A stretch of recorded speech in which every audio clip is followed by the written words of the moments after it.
How were Nazi forced labor camps built so vast? Imagine a system so large that it stretched across many countries, built with the sole purpose of exploiting human lives for war and destruction. Nazi forced labor camps grew to enormous sizes through careful planning and brutal efficiency. The Nazis used prisoners themselves to build the infrastructure of these camps, saving money and speeding up construction. Prisoners laid the foundations, built fences, roads, and barracks, often working under harsh conditions. For example, Auschwitz II covered about 140 hectares, with around 300 buildings, electrified fences, guard towers, and railway lines to move prisoners and supplies.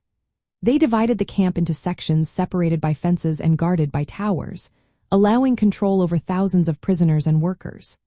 To expand further, the Nazis had a plan called Generalplan Ost, which aimed to colonize Eastern Europe using forced labor. This plan led to the creation of many new camps and subcamps, sometimes over 1,000 by 1943. These subcamps were near industrial sites or construction projects and housed prisoners who worked for the SS and private companies. Some prisoners worked in factories making weapons like V2 rockets or in mines extracting raw materials. The Nazis also repurposed existing buildings, turning farmhouses into temporary gas chambers or converting factories into camps. Building and maintaining these camps required roads, railways, drainage systems, and security setups, all built and run by forced labor. The Nazis created mobile construction units made up of prisoners to repair damage in German cities, showing how deeply forced labor was woven into the war effort.